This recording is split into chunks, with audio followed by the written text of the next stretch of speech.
Associations, artistes, artisans, commerçants ont la parole sur Radio Fréquence Méditerranée. Retrouvez l'interview du jour, retrouvez l'instant où vous avez la parole sur Fréquence Méditerranée.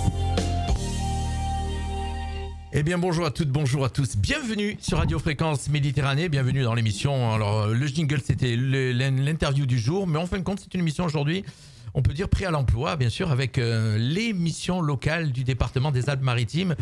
On a fait fort aujourd'hui, on a réussi à réunir 5 directeurs et directrices.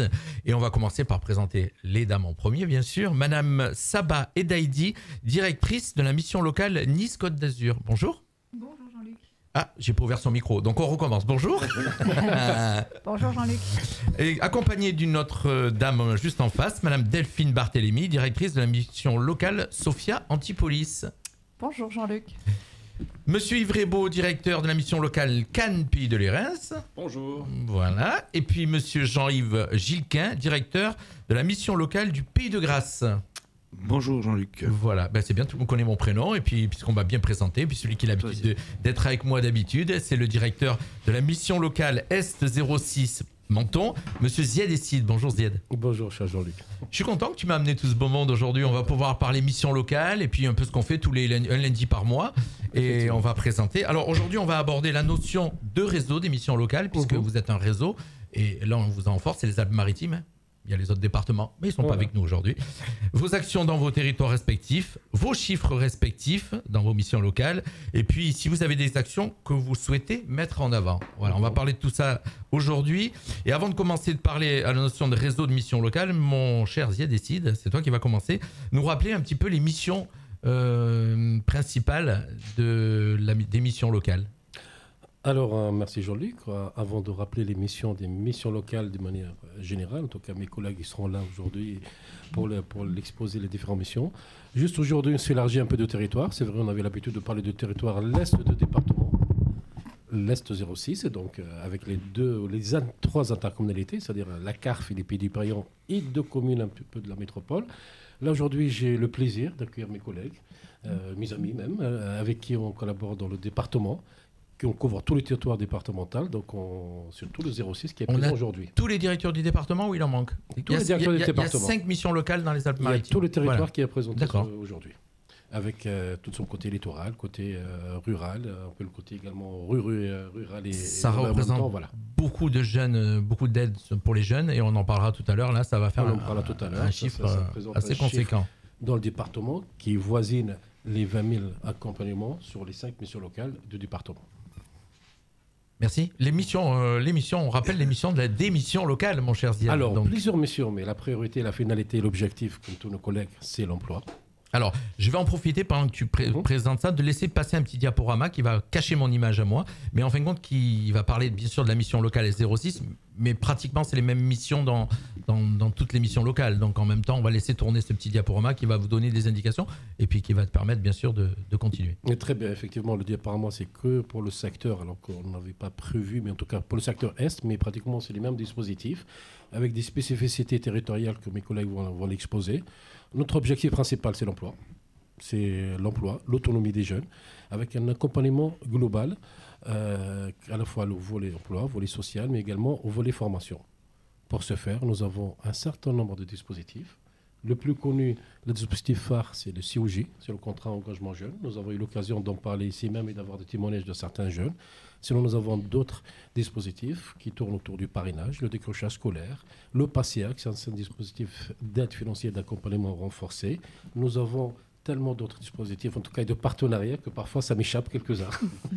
Alors on va les résumer. Hein. Donc on disait au niveau formation, donc remise à niveau, il y a le FLE, traduction. En fait, FLE, c'est un partenariat pour orienter les jeunes vers les formations en fait, de langue. C'est plus un partenariat. Chaque dispositif, parfois, il y a d'autres partenariats. Voilà, l'AFC avec le conseil régional. Voilà, mais je te lance parce que je te donne les termes pour que tu puisses les expliquer. Non, en fait, alors, je vous explique des dispositifs que j'ai cités tout à l'heure, mais après, il y a d'autres dispositifs qu'on effectue avec des partenaires. Notamment l'AFC, ce sont les actions de formation qui sont effectuées avec Pôle emploi, ou en tout cas au niveau régional. Tout à l'heure, FLE, c'est aussi un volet d'orientation de formation pour la langue. Nous sommes dans une zone frontalière, on a souvent cette demande-là, en tout cas, notamment pour l'embauche, pour tout ce qui est secteur touristique. Mais au-delà de ça, si on reprend les dispositifs, je vois en même temps. Nous avons, en tout cas, certains d'entre nous, une plateforme, en tout cas, sur les services civiques. Tout à l'heure, je parlais du parrainage, je parlais de PASSEA, je vous regarde pour vous aider. Le PSAD, qui est le plateforme de décrochage scolaire.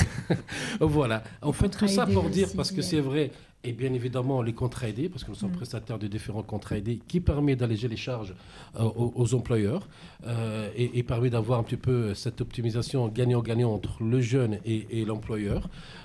Donc en fait, au-delà de numérer les différents dispositifs, c'est les actions qu'on met en place, que ce soit à titre individuel ou à titre collectif, qui nous ramènent vers plusieurs, en tout cas, chemins pour arriver à l'objectif final, comme je disais, c'est l'autonomie et l'emploi des jeunes.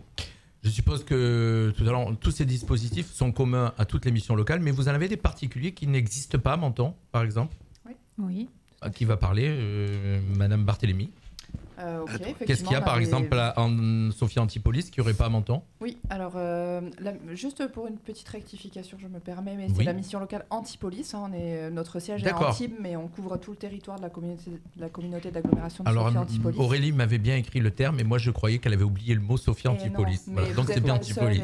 Voilà, donc c'est pas le dernier. Donc, mais on couvre tout le secteur de l'agglomération de Sophia Antipolis. Et en fait, effectivement, sur notre territoire, on a quelques petits dispositifs particuliers spécifiques à notre main, mais qui répondent à des besoins locaux ou des choses qu'on a imaginées en local. Et on a par exemple ce qu'on appelle chez nous des opérations court chantier. Ce sont des petites actions où les jeunes réalisent des travaux pour le bien public. Donc très souvent c'est dans une commune en particulier, un chantier qui est confié par la collectivité, par la mairie très souvent.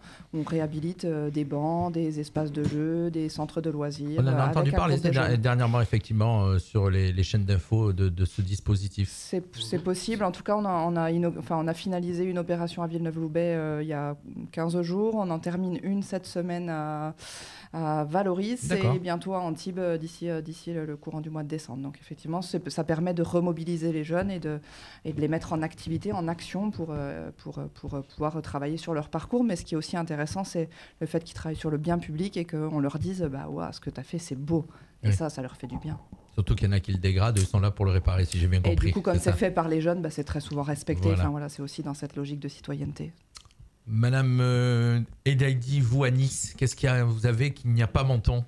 Eh bien, alors ce que l'on a, c'est, alors même s'il y en a sur la zone de la mission locale de mon collègue Zied, ST06. Alors oui, pardon, excusez-moi, je dis Menton, mais c'est pas que Menton. Hein, oui. On va rappeler que c'est la CARF, c'est les 15 communes de la CARF et les 13 communes des Pays du Paillon. Voilà.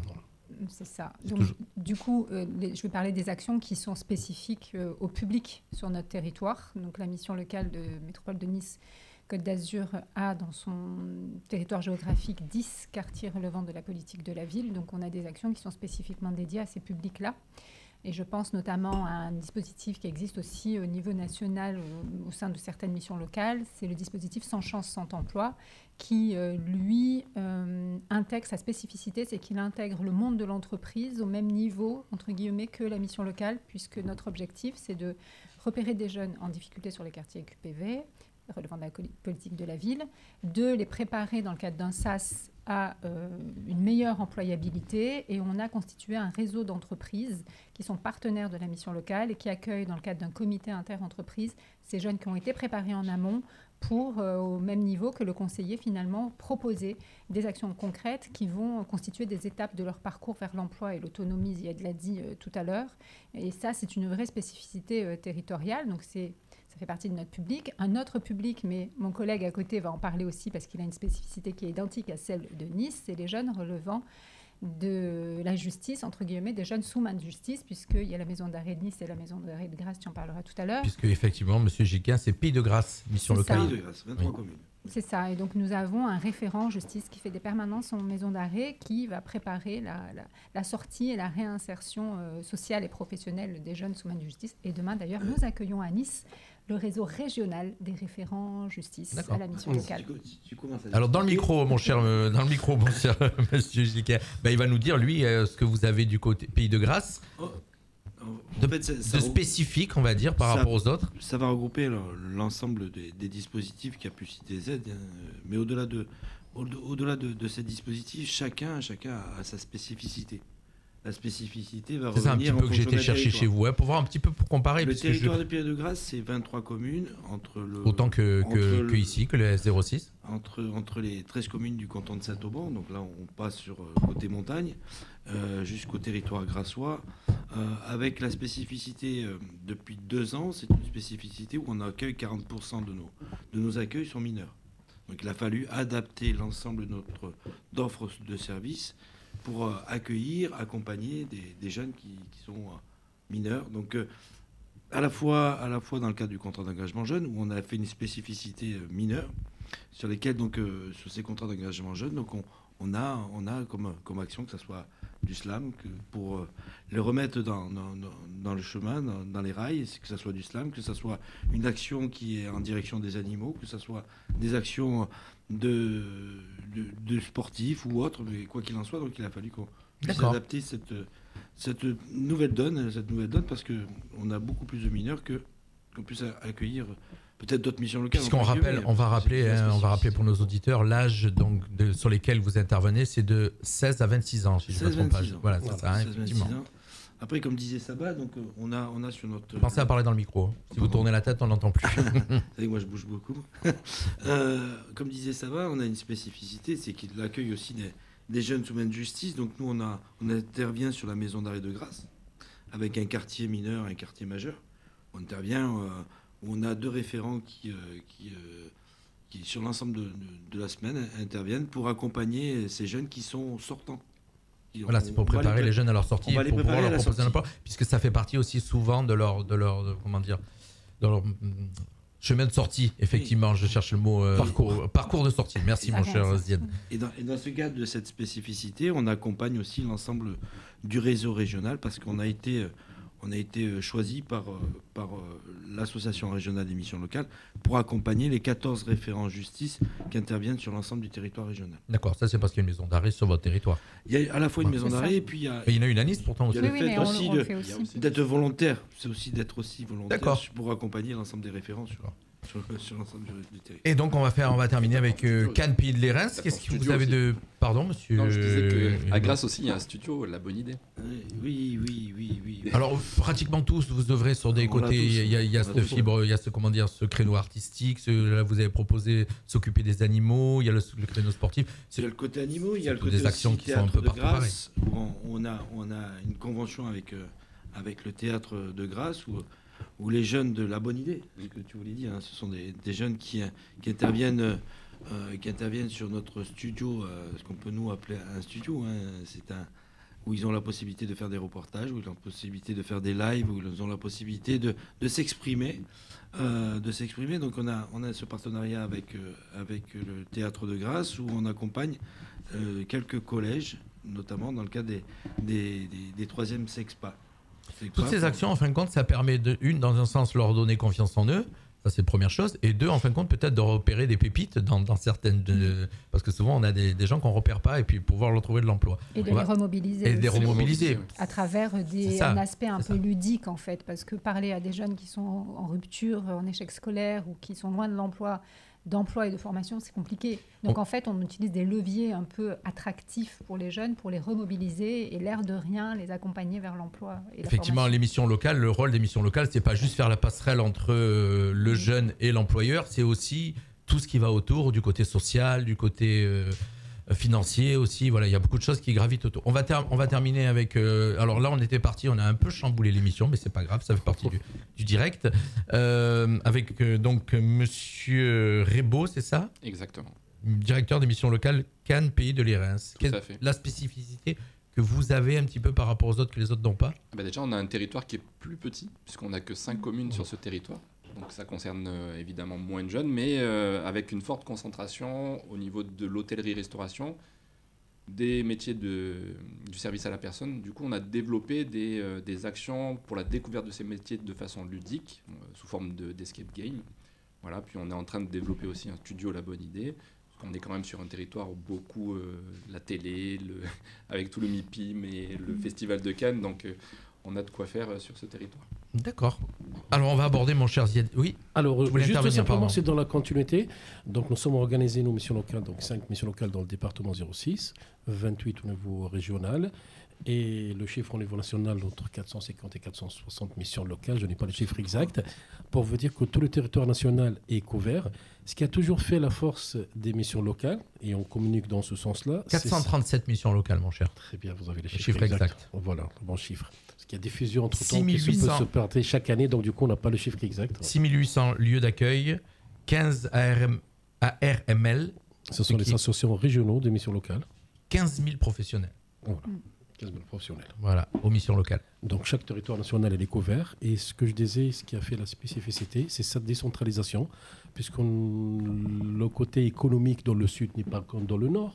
Le côté économique, en tout cas l'architecture de l'organisation entre les zones industrielles et les zones commerciales, ce n'est pas les mêmes, même dans le même département, entre la métropole, entre le Pays Grassois, entre l'Est. Nous avons Monaco et la frontière italienne. Les collègues ont d'autres spécificités. Donc du coup, parfois, nous avons des dispositifs qui sont appliqués au niveau national. Il y en a d'autres qui sont qu'au niveau régional. Et chaque mission locale a cette marge de manœuvre de répondre, en tout cas, pas de répondre, de proposer des dispositifs. C'est la question que j'ai posée. Chaque directeur a sa marge de manœuvre pour, pour répondre aux besoins de territoire qui sont spécifiques d'une zone à l'autre. Et donc, ce qui a fait, en tout cas, le point fort. Elle va intervenir, Mme Elie. Oui, c'est pour rebondir sur ce que tu dis, Ziad. Effectivement, la mission locale, elle a une double fonction. En fait, elle a une fonction d'accompagnement, on vient d'en parler, des jeunes de 16 à 25 ans, mobilisant évidemment un réseau d'entreprises, mais elle a aussi une fonction d'observatoire et d'ingénierie de projet. C'est-à-dire que sur son territoire, elle a quand même une assez bonne expertise sur les publics, mais aussi sur les besoins du territoire. Et notre rôle, c'est d'abord de mobiliser tous les dispositifs qui sont mis en œuvre, bien sûr, par l'État, par la région, par le département, par les collectivités locales, territoriales, les communes, mais aussi après de créer ce qui manque au regard des besoins qu'on aura évalués. Et c'est vrai que c'est aussi ce qui fait la force des missions locales, parce qu'on a une certaine agilité, une certaine souplesse pour venir un peu combler les manques pour constituer les parcours des jeunes. D'accord. Puis c'est vrai qu'on rappelle toujours, quand on a nos émissions, que vous avez un réseau d'entreprises, un réseau de professionnels tout autour qui font que vous connaissez très bien le territoire, puisque régulièrement vous êtes en contact avec eux. Alors on avait tous la multicasquette, mais d'ailleurs un peu à Siennery, on travaille en très bonne harmonie et un échange qui nous permet de mutualiser, que ce soit les moyens ou même les idées et les projets. Et on se présente aux entreprises pas comme une structure sociale, on essaie d'être aux entreprises presque comme un cabinet de conseil qui est un jeune qui apporte le plus, parce qu'il n'y a pas que les allégements. C'est bien ça, cabinet de conseil. Presque, gratuit. je vais dire, oui, voilà, gratuit. De l'autre côté, il faut que nous-mêmes, les mêmes conseils, il faut qu'ils maîtrisent le volet social et les différentes institutions. Il y a également la veille juridique, et vous savez très bien, notre thématique à la fois emploi et jeunes subit beaucoup de modifications, de changements, d'orientation politique différentes. Donc il y a en quelque sorte cette connaissance globale qui nous permet d'apporter une meilleure prise en charge généralisée pour les jeunes. Moi, je prête le terme que Jean-Yves utilise toujours, ingénierie de prétexte, parce qu'au-delà de l'accompagnement classique, suivant le jeune, suivant son désir, suivant son orientation, ça peut être sportif, musical, etc. On y va dans ce terrain-là, et je sais également que tu tiens beaucoup à ce côté-là, où tu as reçu beaucoup de jeunes de la mission locale, et on essaie de ramener les jeunes, en tout cas, vers l'accompagnement généralisé. Effectivement, on en a reçu pour déjà se présenter. Au début, on avait lancé l'émission. Alors, on avait la genèse de l'émission. C'était les jeunes venaient à la radio et se présentaient un petit peu comme s'ils faisaient un entretien d'embauche. Donc, moi, j'étais la personne qui les interviewait. Et voilà, c'était d'aller chercher un peu ce qu'ils étaient capables de faire et puis surtout de les faire sortir de leur zone de confort. C'était pratiquement un entretien d'embauche qu'on faisait à la radio, presque. Voilà. Puis avec ça, bien sûr, on parlait effectivement de tous vos dispositifs. Et puis la mission a migré. Maintenant, on reçoit des jeunes qui sont déjà des fois en place, qui ont créé certaines choses. Voilà, en tout cas, on continue et chaque mois, on a une émission d'1 heure ensemble. Effectivement. Comme celle-ci aujourd'hui. Comme celle-ci, mais les collègues également, parce qu'on parlait de plein de dispositifs, mais parfois, il faut signaler qu'il y a de plus en plus de jeunes qui créent leur propre entreprise. On a reçu quelques-uns, les collègues également. Je pense avoir une très bonne expérience avec Anadé en particulier. Oui, et puis on a aussi le prix des jeunes créateurs, en fait, que l'on a initié depuis 2 ans. On accompagne des jeunes à vraiment créer leur entreprise avec des partenaires qui sont spécialisés dans le domaine. Donc, au mois de mai, on décerne 3 prix à 3 jeunes créateurs. Je suppose que vous travaillez tous avec les réseaux Incube, les initiatives, Nice Côte d'Azur, mais pas que. C'est vrai que les missions locales seules, elles sont rien. S'il n'y a pas les partenaires qui sont spécialisés dans tous les domaines que l'on couvre. S'il n'y a pas les partenaires professionnels pour donner de l'emploi, c'est sûr qu'effectivement. Elle parle pas beaucoup, Madame Barthélémy. Elle est studieuse. Alors, on voulait aborder cette notion de réseau des missions locales, mon cher Ziad. Je vais te laisser le présenter, toi. Alors, j'ai commencé, je passerai la parole également à mes collègues, mais comme je disais, on est 28 dans les régions PACA. Donc, les RML, ce sont les associations régionales des missions locales, qui sont chargés bien sûr de coordonner les réseaux, mais également d'être interlocuteurs avec les pouvoirs publics concernant les projets, les dispositifs. Et nous sommes regroupés de façon également, ça nous permet de mutualiser et de faire les échanges de pratiques, tout en gardant à la fois cette orientation commune et l'autonomie de chacun des missions locales. C'est bien parce que des fois, il y en a un qui a une idée. En fait, quand je vous écoutais tous tout à l'heure, on est parti sur ça au début de l'émission. Vous avez des spécificités que d'autres n'ont pas. Effectivement, mais ça vous permet aussi des fois la preuve, si j'ai bien compris, qu'Anne Pays de Lérins va copier le studio de Pays de Grâce, c'est ça? C'est pas uniquement copier. Non, mais quand je dis copier, on va essayer. Ça nous arrive, mais avec plaisir on le fait. On va essaimer, c'est-à-dire qu'on va s'entraider entre nous pour qu'on puisse mettre en place, que ce soit un studio, que ce soit une idée, que ce soit une action. Un projet. Là, tout à l'heure, vous parliez de réseau. C'est d'abord un réseau national qui se décline par la voie de l'Union nationale des missions locales, qui est représentatif aujourd'hui, on le verra dans le cadre du prochain réseau pour l'emploi qui remplacera France Travail, qui avait été annoncé au départ il y a quelques années. Ensuite, donc, sur ce réseau national, va se décliner le réseau régional. Et derrière ce réseau régional, la particularité des missions locales, c'est qu'elles sont toutes indépendantes, malgré qu'elles adhèrent à un réseau, mais elles sont toutes indépendantes sous forme d'association ou de GIP. Si je dis des bêtises, vous m'arrêtez.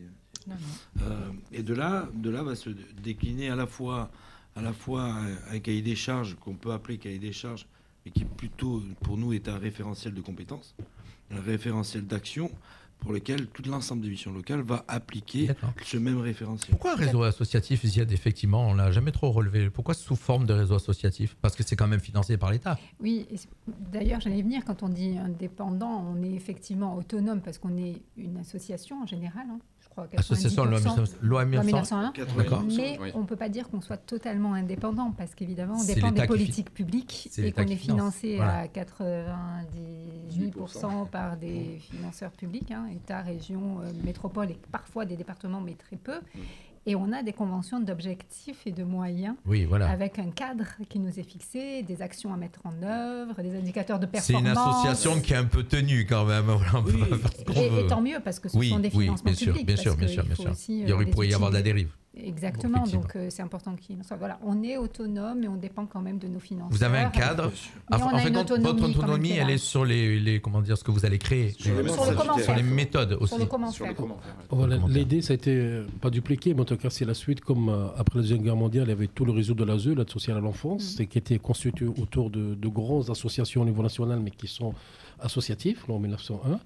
Les missions locales, c'était depuis 1982 avec le rapport Schwartz, dans lequel il préconise la décentralisation. Chaque territoire est autonome pour mener ou apporter des réponses sur son territoire. Donc, ça a été fait dans cette forme-là associative, avec la délégation, en tout cas, de services publics qui tourne autour de l'emploi, et avec des mutations régulières et permanentes. Et tout à l'heure, mon collègue de Grasse a parlé de futur qui a été vers l'orientation globale autour de France Travail. Maintenant, on sait qu'il y aura France Travail, en tout cas, il y aura Réseau pour l'emploi, donc on fait partie des réseaux pour l'emploi, nous, au même titre que la PEC et Cap Emploi. Mais au-delà de ces dispositifs, au-delà de ces orientations, parce que les objectifs ils sont bien sûr fixés pour chacun des missions locales, sont suivis, sont évalués, mais ça nous sert même en tout cas de l'accueil, de l'accompagnement d'une génération, en tout cas des jeunes qui sont fragilisés, d'une manière générale, que ce soit des jeunes décrocheurs ou non décrocheurs, et c'est ça ce que nous anime. Au niveau de France Travail, vous allez représenter la branche jeune, on va dire, un truc. C'est ça? Oui, c'est notre expertise.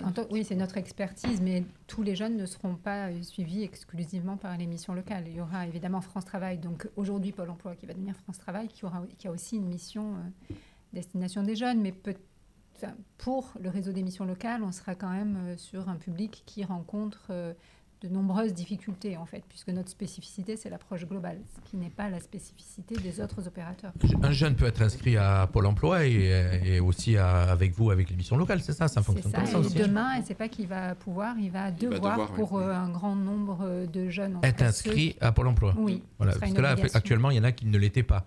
Et qui bénéficiaient des aides, donc, comme Les dispositifs, là, pardon, le CEJ, voilà, je cherchais. C'est ça, ils n'avaient pas de rémunération par Pôle emploi. C'est-à-dire à ce jour, l'inscription à Pôle emploi pour les gens qui ont déjà exercé souvent une activité et qui touchent des allocations chômage.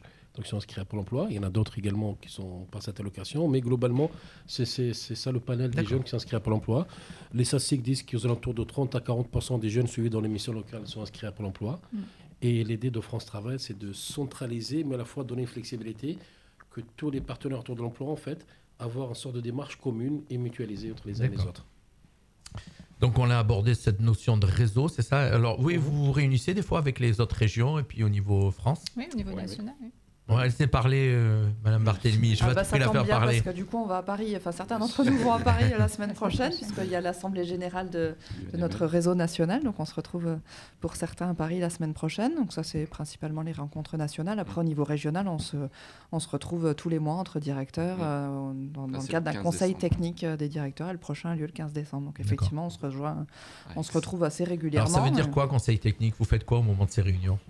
Alors, je pose des questions, moi je veux savoir. Ouais, mais c'est la bonne question parce qu'on est en train justement de se réinterroger sur nos pratiques et nos façons de se retrouver. Donc on est en train de rénover ce conseil technique pour vraiment répondre de nouveau à nos besoins. Ce qui est important pour nous d'échanger quand on se retrouve une fois par mois, sinon on se sent assez seul sur nos territoires. Donc on a besoin d'échanger. C'est ce qu'on fait d'ailleurs là au niveau du département. On a réinitié ça là au mois de septembre. C'est notre deuxième rencontre tous les 5. Et donc ça fait du bien de se voir et de se sentir soutenu et de partager notre quotidien. C'était une rencontre qui a été prévue depuis un petit moment, puisque ça fait un moment qu'on a booké la date pour... Effectivement, depuis la première rencontre, depuis septembre, on avait décidé de se revoir et de garder ça de manière régulière. Voilà. On va aborder un petit peu vos chiffres respectifs. Qu'est-ce que vous en pensez? Puisqu'on va donner donc déjà au niveau national, c'est près d'1,1 million de jeunes accompagnés dans leur accès à l'emploi.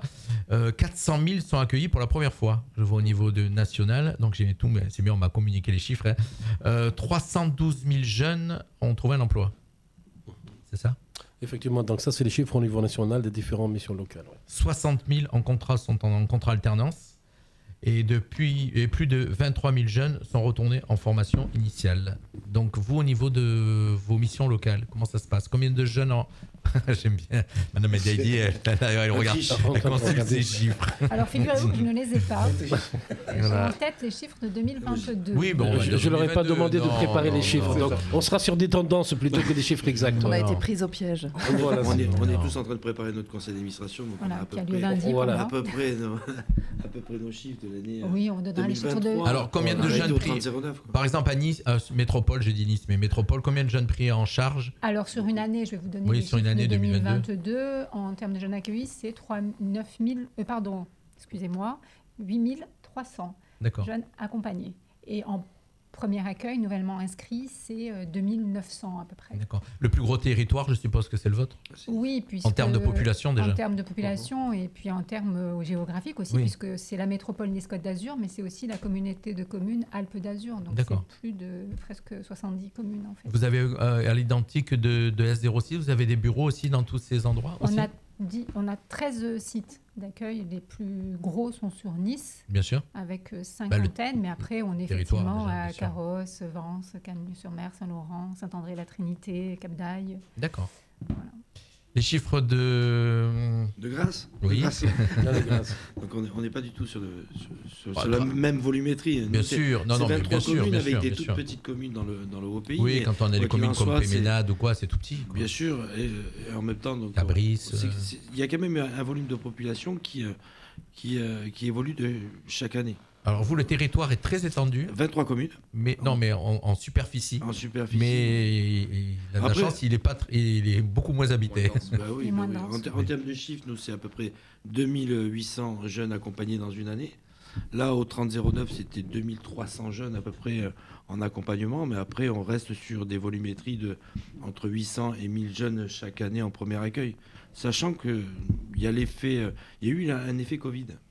Pour notre part, l'après-Covid qui fait qu'on a eu une diminution de jeunes en premier accueil. Il a fallu qu'on change aussi notre fusil d'épaule en allant aller vers, c'est-à-dire aller les chercher quelque part, leur donner envie de venir passer la porte. La raison, c'est-à-dire, c'était quoi pour quelle raison? Ils sont restés chez eux, ils n'avaient pas envie de sortir, Je n'ai pas de réponse. Ouais. Il y a des réponses multiples, mais il n'y a pas une seule réponse qui peut dire que aujourd'hui la mentalité des jeunes ont évolué, ont changé. Elle est plus basée sur le loisir que sur le travail. J'allais dire d'ailleurs la plupart. Je suppose que vous êtes en poste depuis quelques temps, non la plupart dans ce non, truc. je suis tout jeune. Non, non, mais je veux dire. Et je suppose que vous avez dû voir l'évolution quand même. Alors oui, on l'a vu, nous on a fait un séminaire, on a dû faire un séminaire Voilà. l'ensemble du personnel et nos partenaires sur la génération Z, qui est complètement différente Oui. De celle d'avant. Mais après, il y a quand même... Vous avez connu la génération où il n'y avait pas les téléphones portables, il n'y avait pas les réseaux sociaux, il y avait... Non, moi non. Excusez-moi, mais non. Moi, je prends l'exemple, j'ai une fille de 36 ans, elle n'avait pas le téléphone portable et je veux dire, c'était juste l'arrivée des ordinateurs. Donc on a vu en très peu de temps, quoi, je veux dire, ces 15 dernières années. Ça a évolué. Moi, je dis que c'est 15 dernières années, c'est un changement énorme. Les réseaux sociaux déjà. En tout cas, nous avons déjà échangé sur le rapport au travail qui a changé. C'est pas que les jeunes, c'est les adultes et les jeunes. Oui, c'est une évolution qu'on pensait qui est quasi naturelle avec le temps, mais je pense effectivement le Covid et d'autres éléments a accéléré cette tendance-là. Il y a un rapport au travail qui est différent. Ça ne veut pas dire qu'ils ne veulent pas travailler, mais ils veulent avoir un équilibre global. En tout cas, on le constate.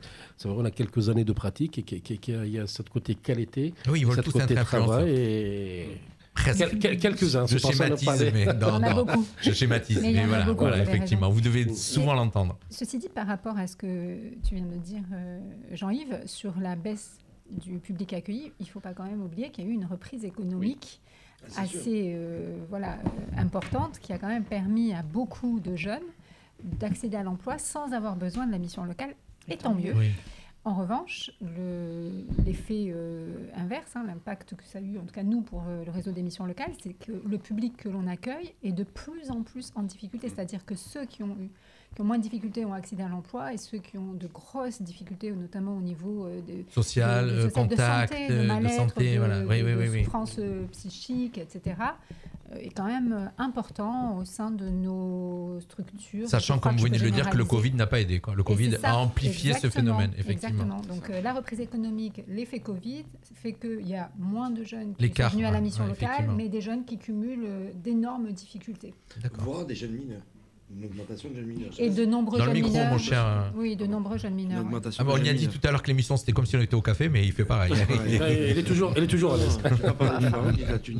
Après, les jeunes mineurs, juste pour rebondir là-dessus, les jeunes mineurs, c'est aussi du fait de la loi, puisque maintenant, les jeunes, à partir de 16 ans, ils doivent répondre à une obligation de formation. Et cet outil-là a été donné à la main des missions locales. Et donc, on est porteur de ce dispositif. Et donc, tous les jeunes, à partir de 16 ans et jusqu'à la veille de leurs 18 ans, doivent absolument être accompagnés. Alors, on dit obligation de formation, ça ne veut pas dire qu'ils doivent être absolument en formation au sens propre du terme. Ça veut dire qu'effectivement, ils doivent être accompagnés. Ils ne doivent pas les laisser dans les natures entre 16 et 18 ans. Donc ça fait augmenter le nombre de jeunes mineurs dans nos structures. Alors, vos chiffres, vous, sur le territoire de Antipolis ? Alors, donc nous, c'est 24 communes sur notre territoire. On accueille chaque année à peu près 2900 jeunes. On a à peu près les mêmes volumes que sur Grasse. Et pareil, en premier accueil, entre 800 et 1000 jeunes. C'est impressionnant quand vous donnez les chiffres. Je me dis, il y a autant de jeunes qui sont à la recherche d'emploi. Ça me fait Ils ne sont pas tous à la recherche d'emploi. C'est ça, c'est ce que j'allais dire.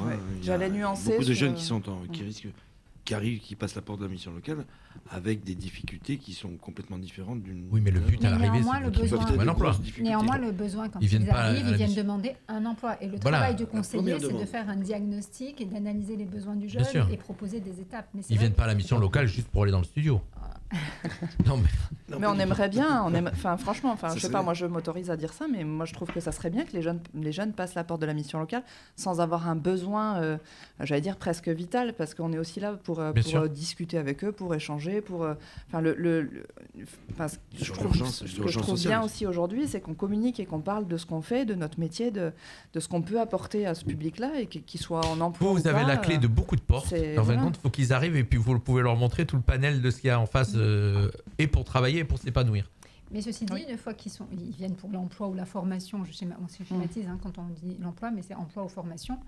Mais néanmoins, ce que tu dis, Delphine, arrive une fois qu'ils sont chez nous Il y en a qui repartent plus, même en étant en emploi, ils reviennent. Alors oui, c'est la spécificité. C'est vrai. On arrive quand même à faire que on crée du lien. On crée du lien dans un endroit qu'ils connaissent. Moi qui connais le fonctionnement de la mission locale 06, donc en particulier celle de Menton, c'est vrai qu'il y a tout ça aussi derrière. Il y a tout ce côté social, accueil, le café pour que les jeunes se sentent bien. C'est souvent des jeunes qui sont en face d'eux aussi. Oui. Vous avez donc des collaborateurs qui sont assez jeunes et donc effectivement, comment dire, il y a cette relation qui se crée. Où le jeune, ils viennent des fois juste pour venir passer un moment. Quoi. Et puis donner des nouvelles à son conseiller. Ouais.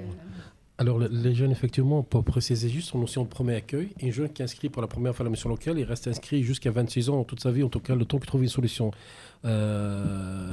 d'autonomie. C'est-à-dire l'inscription, chaque fois qu'on accueille un nouveau jeune, en tout cas nouveaux inscrits, c'est des nouveaux qui ne sont pas déjà été inscrits par le passé par la mission locale. Je schématise un peu, mais souvent un jeune qui a des difficultés de réussite scolaire ou sociale de manière générale, il est passé par des échecs, par un cas école, cas souvent en conflit avec la famille ou à l'extérieur, perte de confiance, c'est un peu plus ou moins classique. Et donc souvent la mission locale, c'est la première porte, c'est le premier personne à qui il va lui demander simplement, voilà, qu'est-ce qu'on peut faire pour vous ? Et on commence à travailler dès le départ, presque à zéro. Et on essaye même de plus en plus de travailler avec des jeunes de plus en plus tôt. C'est pour ça qu'on parle des mineurs. On parle de l'obligation de la formation. On avait fait une petite émission là-dessus sur les 16-18 ans qui devaient être suivis par la mission locale. Alors, quand tu dis les mineurs, Zienne, mais en fin de compte, 16 ans, ils sont déjà mineurs. Donc ça veut dire... Non, vous les prenez... Non, vous pouvez pas... Voilà, oui. Par le passé. Non, je croyais que vous étiez en train de me dire que vous les preniez plus jeunes. Non, au contraire. C'est-à-dire, j'explique l'ancien plus jeune. Tout simplement, ces 16-18 ans, on les avait par le passé. Là, la loi, maintenant, nous encadre. C'est-à-dire une obligation que ces jeunes-là soient suivis par la mission locale, ce qui permet, en fait, de limiter la durée où ces jeunes-là, ils sont abandonnés, ils ne sont pas suivis c'est vrai qu'on par rappelle l'institution, ce qui nous permet d'intervenir, en fait, le plus tôt possible. C'est ça, je dis de plus en plus tôt. C'est vrai qu'effectivement, légalement, l'école est obligatoire jusqu'à 16 ans. C'est ça, effectivement. Et c'est pour ça qu'après les 18 ans. D'accord. On n'a pas eu les chiffres de Cannes Pays de DRS. On a eu les autres. Non, combien de communes, pareil ? 5 communes. Plutôt littoral, nous, du coup, puisqu'on a Mandelieu, Cannes, le Canet, Mougins, Théoul. Et au niveau des chiffres, c'est maintenant que je percute, en fait, on est à peu près pareil avec Antibes et Grasse sur la même volumétrie, puisqu'on est aux alentours de 2500-3000 jeunes suivis à l'année, et puis entre 800 et 1000 premiers accueils. 5 communes, mais c'est vrai, dont une très grosse, Cannes. Oui. Effectivement. Donc, oui. Alors c'est marrant parce que c'est quand même assez riche notre secteur, les Alpes-Maritimes. On ne va pas dire que c'est comme tu le disais tout à l'heure au niveau de la France. Malgré tout, il y a quand même des difficultés. Ah oui. Vous savez, un échec scolaire, moi je dis toujours, quoi qu'il soit la catégorie sociale de la famille, mais un jeune qui ne travaille pas, qui n'est pas d'emploi, c'est un problème, quoi que ce soit le lieu, le cadre, l'habitation. Donc voilà. On a des jeunes en errance aussi. C'est vrai que quand on déambule dans la ville, on n'imagine pas qu'il puisse y avoir des jeunes qui dorment dans la rue, qui dorment dans leur voiture, qui dorment chez les copains. Une des spécificités des missions locales, c'est que vous allez vers eux aussi. Exactement. Je sais que vous avez des dispositifs où vous allez vers les jeunes les chercher, carrément. Oui, soit directement, soit aussi en partenariat avec des associations dont c'est le cœur de métier. Qui les repèrent. Exactement. Et qui vous... Alors, comment ça se passe ? En lien avec vous donnent le contact ou... Oui. D'accord. Ils viennent des fois même avec le jeune directement, justement pour faire la connexion et éviter que le jeune ne s'égare entre-temps. D'accord. Les chiffres de Menton, tu nous les rappelles, mon cher ? Alors, on est dans la même tendance, un peu moins Menton. Donc, on est aux alentours de 2400 jeunes d'accompagnés pour à peu près 800 jeunes en moyenne, plus ou moins, sur le premier accueil. Et on a aux alentours de taux de sortie positifs, aux alentours de 40% globalement. D'accord. Voilà. Oui, puisqu'on rappelle, la CARF, c'est à peu près 75 000 habitants, plus les pays du Paillon. Ça fait 100 000 habitants. Ça en fait le même bassin que Grasse. Que Grasse, voilà. Ouais, Nice, c'est au moins 4 ou 5 fois plus, je crois. Plus de 300 000. Nice, déjà, c'est au moins 500. La métropole, c'est au moins 500 000 habitants. 500 000 c'est un critère pour être métropole. D'accord, je m'étais arrêté à 300 000. Non, pas Nice, hein. Voilà, d'accord, métropole, pardon. D'accord. Ok, moi je m'étais arrêté. Avec des territoires difficiles aussi. Oui, il y a des territoires difficiles. Particulièrement, où on est présent d'ailleurs, puisque aussi, on l'a dit sans le dire, mais une des spécificités des missions locales, c'est d'être en proximité avec les publics qui sont les plus en difficulté. Donc, par exemple, à Nice, on n'a pas qu'une seule antenne sur Nice. On a une antenne, bien sûr, à Nice Centre, mais on est aussi dans le quartier des Moulins, à l'Ariane, Nice Nord, Saint-Roch, Pasteur, vraiment, voilà, au plus proche. Et malgré ces quartiers difficiles, on va dire, puisqu'on sait très bien que c'est des quartiers difficiles, les jeunes, ils viennent à la mission locale, ils veulent... voilà. Oui, par exemple, sur le quartier de l'Ariane, dans l'année, on a 400 jeunes accompagnés. Oui, puis ça se passe très bien d'ailleurs. puisque là aussi, il n'y a pas d'obligation. C'est vrai qu'au niveau des locale. secteurs, on sait très bien que le secteur de la métropole de Nice, c'est quand même un des secteurs les plus compliqués. Vous avez quand même des secteurs au niveau social qui sont quand même plus faciles. Non, après, on reste sur des quartiers prioritaires de la politique de la ville. On reste sur des quartiers qui peuvent être assez durs à des moments. Mais par contre, il est vrai que l'ensemble des missions locales a basé leur politique sur l'ensemble des publics prioritaires. D'accord. C'est-à-dire on peut trouver des difficultés dans un territoire qu'il n'y en a pas dans d'autres. Nous, de notre côté, on a la difficulté de la mobilité, qui est en tout cas des premières. Voilà. L'isolement également dans les côtés ruraux. Pour ça, on a mis nos permanences à Tende et à Bray, et avec une spécificité d'avoir un ancrage encore plus important sur ce territoire-là. Donc, chaque territoire a sa problématique. Chaque territoire, on adopte, en tout cas, on adapte notre façon d'intervenir. Et si je peux parler des jeunes qui viennent volontairement... C'est ce que vous disiez au début, avec des spécificités que vous avez que d'autres n'ont pas. Effectivement, je pense depuis quelques années, l'image globale sur la mission locale, en tout cas, qui suit vers certaines catégories de jeunes, je pense qu'on n'est plus là. Maintenant, il y a ce seuil de confiance avec les jeunes qui viennent nous voir d'une manière quasi naturelle. On fait bien sûr de la communication. On va chercher les jeunes avec le projet Invisible que nous avons il y a quelques années. Nous, on avait une petite spécificité avec la caisse de location familiale également pour effectuer des animations le soir et le week-end. Donc, on essaie de trouver plein de solutions, d'une part pour amener les jeunes, mais surtout après, une fois qu'on ramène les jeunes, qu'est-ce qu'on lui apporte. Et une fois qu'on a l'offre d'emploi, une fois qu'on a les dispositifs, les jeunes ils viennent. Et je pense que le meilleur canal de transmission, tous ensemble, c'est les jeunes, c'est le bouche à oreille. C'est le bouche à oreille qui fonctionne. Et d'ailleurs, c'est comme ça pour la plupart d'entre eux qu'ils arrivent. C'est vrai qu'il y a une hétérogénéité des publics qu'on ne peut imaginer en fait dans le réseau des missions locales. D'accord. Oui, il y a le côté bouche à oreille, et puis il y a le côté aussi investissement où on va vers. Voilà, que ce soit dans les mercatos de l'emploi où on va à la sortie, non pas à la sortie, mais à la fin des entraînements, on est là présent pour rencontrer les jeunes et discuter avec eux. Il y a des soirées nocturnes, qu'on a mis en œuvre et que aussi la plupart suivent sur ces soirées nocturnes. Il y a aussi le fait qu'on intervient sur les marchés pendant l'été et les mercredis. Et puis là, on sera présent. Mais vous faites comment? Alors, vous avez un stand? Comment ça se passe? Là, on sera vous avez présent. un petit gilet où c'est marqué mission locale? Voilà, c'est un petit peu... Non, je sais pas, je pose la question. En tout cas, on cherche des idées. C'est les jeunes qui nous donnent les idées. On sera présent sur le marché de Noël à Grasse. On aura un stand où ce sont les jeunes pépites. Pourquoi vous ne montriez pas une radio qui se déplace on a aussi... la bonne idée. Je vous dis ça parce que j'ai déjà tendu la perche à monsieur Esside de lui installer un studio radio pour les jeunes qui fasse une radio. Donc je vous relance l'info. Du côté de la bonne idée, on a plutôt choisi le visuel. C'est-à-dire qu'on intervient sur Twitch, où on a une quotidienne. Oui, ça, effectivement. Et puis, ils ont la possibilité de pouvoir s'exprimer sur... Et par contre, c'est aussi intéressant les maraudes sur la radio. numériques. Ils ont plus de mal quand même à arriver sur la radio, ils ont besoin d'images. Oui, mais nous, on fait de la radio diffusée sur les réseaux. Donc, effectivement, d'ailleurs, en ce moment, on est filmé. Ah bon, ça va, ça va être diffusé.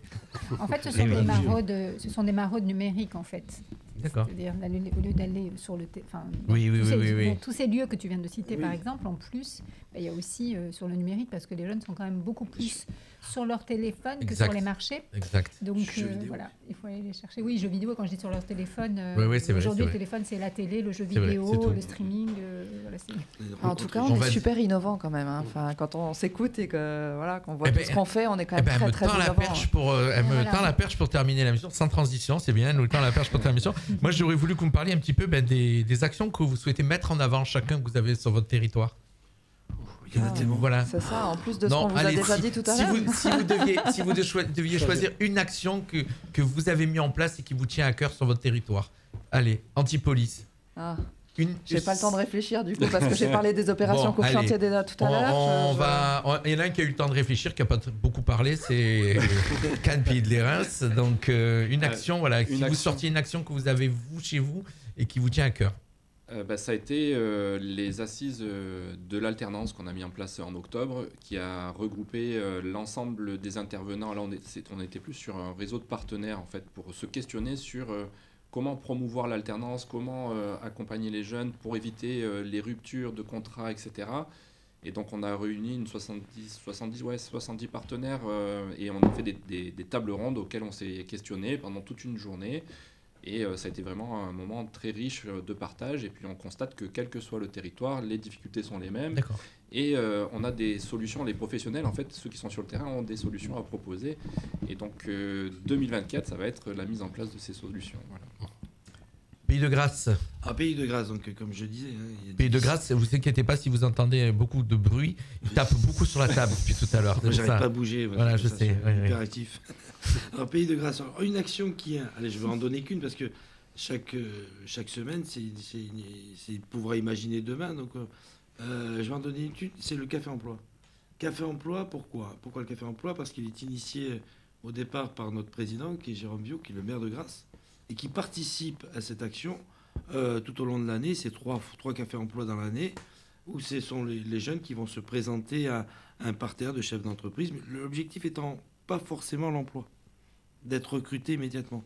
C'est pour apprendre les codes de la présentation, et puis les codes du langage, sur le fait où on va discuter à l'issue de cette présentation.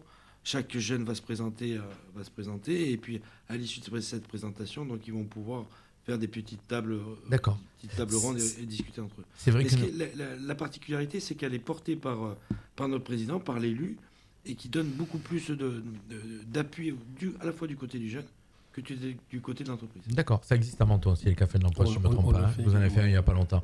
Effectivement, en l'écoutant parler, je me disais, c'est vrai que les jeunes maintenant ont des codes pour se présenter qui ne correspondent plus au code du chef d'entreprise, comment il va aborder le jeune. Ça, c'est pas évident. Moi, je sais, je le vois au niveau de mon travail.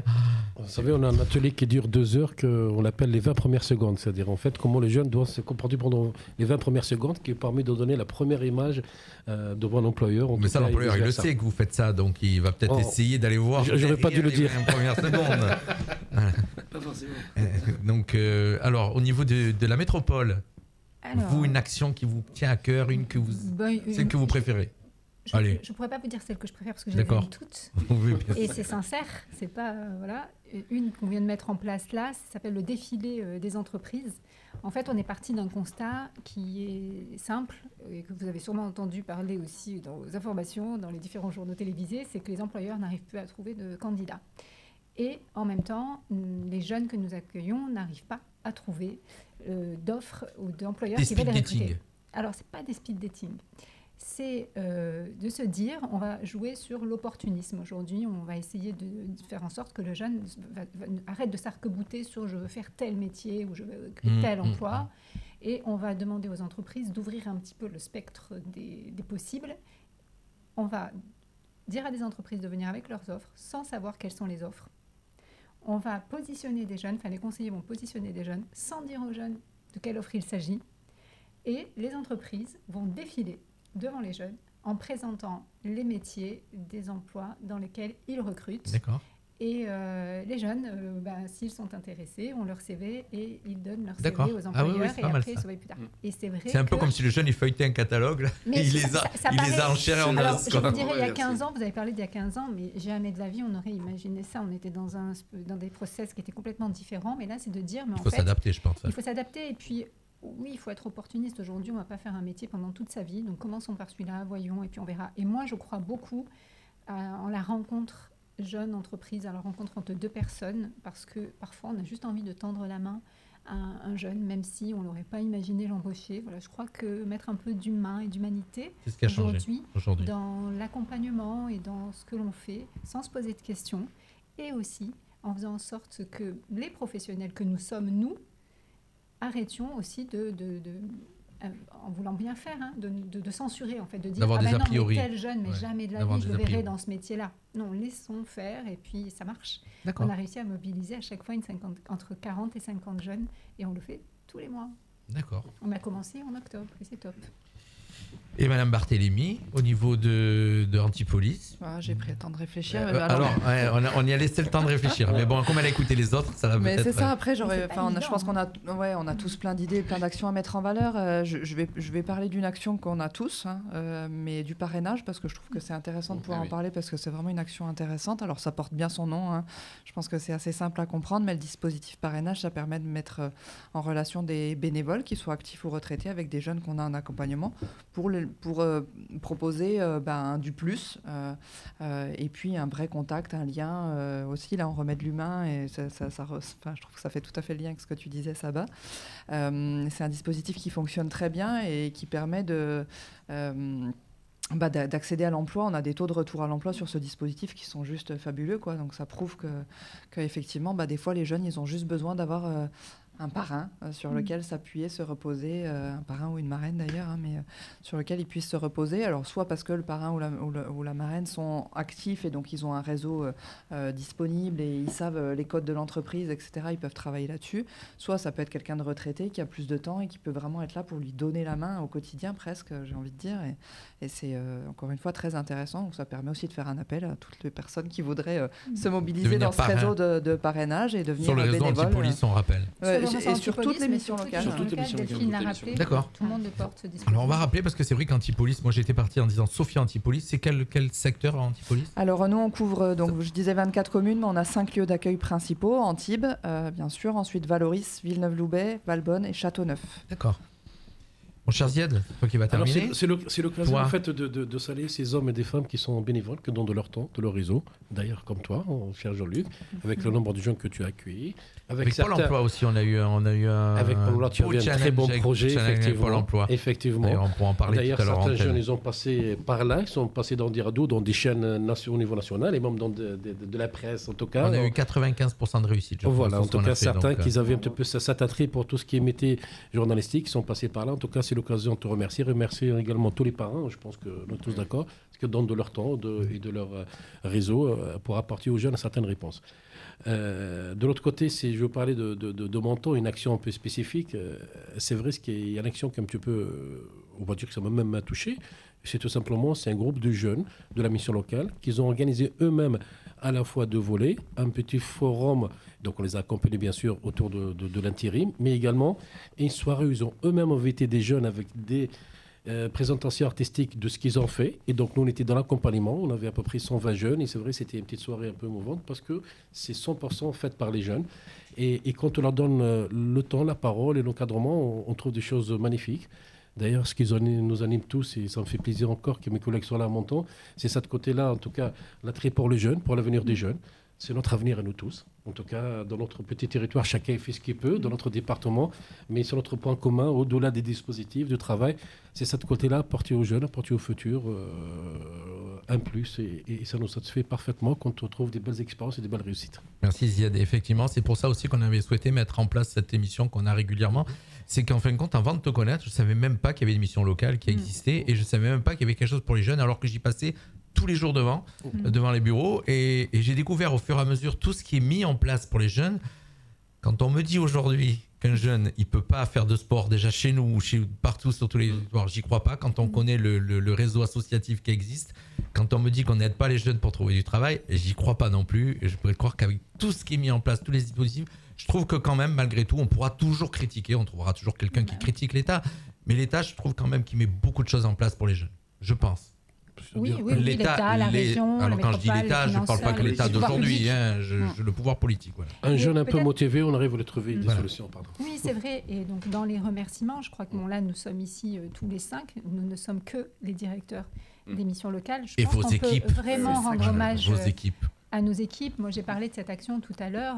C'est pas Sabat du tout qui l'a inventé, qui a pensé. C'est des conseillers parce qu'ils ont envie de trouver des solutions, que ça fonctionne, que ça marche. Et on a tous au sein de nos structures des équipes très impliquées, très engagées, qui conduisent quand même une mission qui n'est pas facile, avec beaucoup d'évolution, avec beaucoup d'exigences aussi de la part de nous-mêmes et des financeurs, et aussi nos conseils d'administration et nos présidents, qui sont aussi fortement impliqués, qui nous aident aussi à mettre en œuvre nos conventions d'objectifs et de moyens. Donc je pense que c'est important de les mettre aussi à l'honneur aujourd'hui. À l'honneur, effectivement. Merci oui, mon cher Ziad, tu voulais dire quelque chose? Non, c'est au contraire. Tiens, on va dire un petit peu combien vous en avez sous...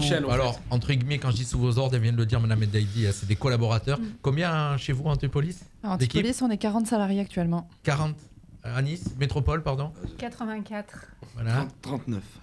25. Et 21, les petites missions. D'accord, voilà. En tout cas, merci d'être venu ici sur Radio Fréquence Méditerranée. Merci Ziad de m'avoir fait connaître tout ce beau monde, tous ces directeurs et directrices. C'est quand la prochaine? Pratiquement, donc vous avez des messages à passer. À vous dire merci beaucoup. Vous avez des messages à passer. Voilà, nous on va faire la photo habituelle hors antenne, bien sûr, et puis cette émission va être diffusée, voilà, incessamment sous peu. Merci à tous et merci Ziad. Quand c'est la prochaine assemblée? Alors, Tous les 5 on a dit qu'on ne se quittait pas tant qu'on n'avait pas fixé une nouvelle date. C'est Donc, ça. on n'a pas le droit de partir là sans Ouais. la prochaine date. Faut juste avoir Ce les sera dates. sûrement en février. Ça sera Certainement. janvier-février. Oui, on s'était dit tous les 2 mois. D'accord. Merci à tous. Merci. Au revoir. Merci Au beaucoup. revoir, Jean-Luc. Associations, artistes, artisans, commerçants ont la parole sur Radio Fréquence Méditerranée. Retrouvez l'interview du jour, retrouvez l'instant où vous avez la parole sur Fréquence Méditerranée.